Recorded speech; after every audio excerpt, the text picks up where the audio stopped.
A simple sand and charcoal filter can turn filthy water crystal clear in minutes, removing up to 99% of visible particles. It looks perfectly safe, but the World Health Organization warns that 2 of the 3 contamination classes are completely invisible. That includes bacteria, parasites, and toxic chemicals. You will never see them. So, if clear water can still kill you, what actually makes it safe to drink? A glass of water can look perfectly clear and still be dangerous. The real threats are often invisible, hiding in every drop. Water safety comes down to 3 main types of contamination: physical particles, microbes, and chemicals. Each one brings its own risks, and not all can be seen with the naked eye. Physical contamination is the easiest to spot. These are the floating bits, mud, sand, and silt that make water cloudy. Scientists use a scale called NTU, or nephelometric turbidity units, to measure how murky water is. The World Health Organization sets the bar for safe drinking water at less than 1 NTU. Water with 1 to 5 NTU is considered only moderately safe, and anything above 5 NTU is a red flag. High turbidity is not just ugly, it can shield bacteria and parasites from disinfection. If the water looks like soup, it is not just dirt you need to worry about. But even crystal clear water can hide a second, much more dangerous threat: microscopic organisms. Bacteria like E. coli, protozoa such as Cryptosporidium, and viruses are completely invisible without a microscope. A single glass of clear water can contain millions of these pathogens. Some, like Cryptosporidium, are so tough that even chlorine cannot reliably kill them.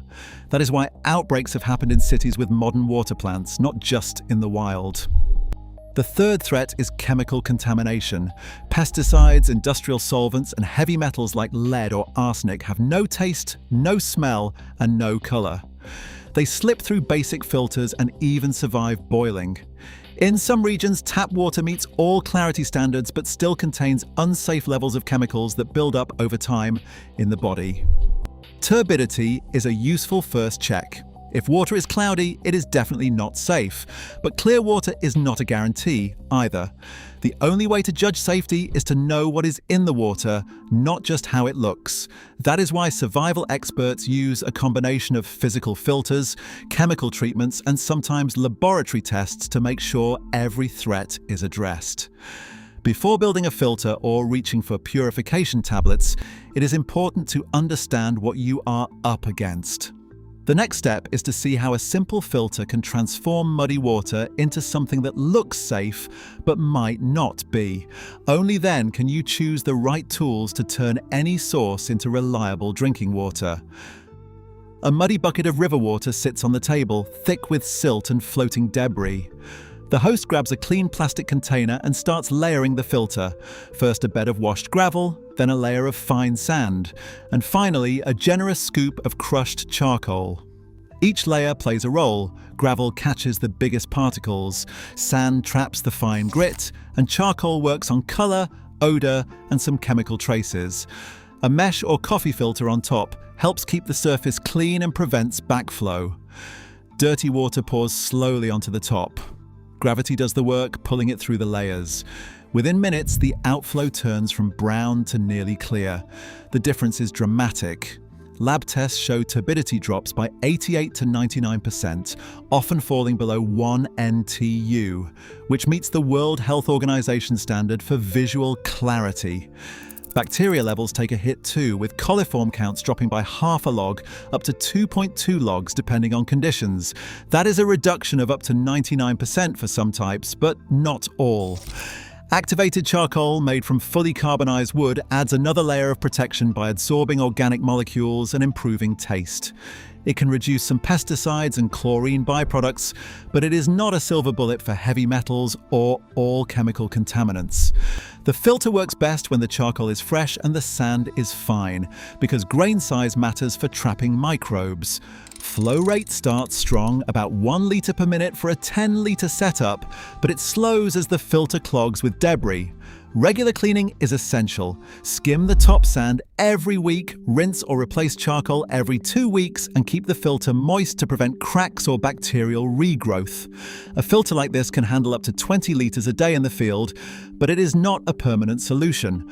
After a few days, bacteria can start to multiply inside the charcoal layer if the filter is not maintained. Chemical contaminants, especially heavy metals, will slip right through. What comes out looks safe, but the real danger could still be invisible. That is why survival experts always add a second step: disinfection by boiling, water purification tablets, or ultraviolet light before taking a sip. The filter gives you clarity and a crucial first cut, but clarity alone is not safety. The next challenge is killing what the filter cannot catch. Ceramic pump filters are a staple in field kits for a reason. Their secret is the tiny pores, just 0.2 microns wide. That is small enough to trap nearly all bacteria and protozoa, including tough cysts like Giardia and Cryptosporidium. When you push water through a ceramic cartridge, you are removing up to 99.99% of bacteria and 99% of protozoa in a single pass. Viruses, however, are much smaller and can still slip through, so a second step is always needed. These filters require regular backflushing after every 10 to 15 litres to keep the flow steady. Replace the cartridge every 3 to 6 months or sooner if flow drops sharply. Boiling is the oldest and most reliable kill step. Bring water to a rolling boil for at least 1 minute at sea level. If you are above 2,000 meters, about 6,500 feet, extend the boil to 3 minutes. This destroys all bacteria, viruses, and protozoa by breaking down their proteins. Boiling does not remove chemicals or heavy metals, but for biological threats, it is a sure thing. Chemical treatments are compact and fast. Chlorine tablets are dosed at 1 tablet per litre with a 30-minute wait. They are effective against bacteria and most viruses, but lose power in cloudy water above 5 nephelometric turbidity units. Iodine tablets follow a similar rule: 1 or 2 tablets per litre, 30 minutes of contact, effective for bacteria and viruses, but less so for protozoa. Both chlorine and iodine can leave a strong taste, and iodine is not recommended for more than 10 days straight. Solar disinfection, or SODIS, uses ultraviolet A rays. Fill a clear PET bottle with filtered water and lay it in direct sunlight for at least 6 hours. This method kills more than 99% of bacteria, viruses, and protozoa, but only works if turbidity is below 30 nephelometric turbidity units. Portable UV pens deliver a 30 millijoule per centimeter squared dose in about 60 seconds, enough to inactivate most pathogens in a litre of clear water. Neither SODIS nor UV pens remove chemicals or heavy metals, but both are lightweight, fuel-free options for rapid disinfection in the field. Every successful water purification plan starts with asking the right questions. The host walks through a decision tree, tracing each branch from source to sip. If the water is visibly cloudy, the first move is always a coarse pre-filter, gravel, sand, or even a cloth, just enough to knock turbidity below 5 NTU. This step is not optional because high turbidity can shield microbes and block chemical treatments from working. Once the water runs clear, a fine filter or ceramic pump takes over, removing bacteria and protozoa. But even then, there is a catch. Viruses and dissolved chemicals can still pass through.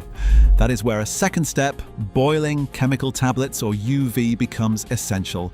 Each method has a job, and skipping one leaves a gap. The real test comes when the contamination is not just biological. Heavy metals, pesticides, or industrial runoff call for a different approach.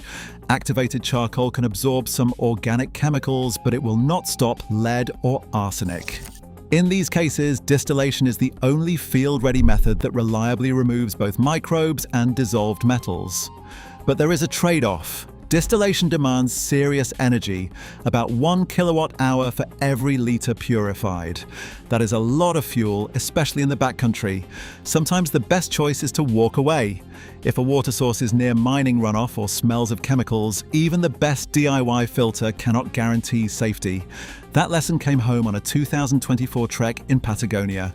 A team set up a portable solar still at Refugio Grey, drawing water from a stream known for metal contamination.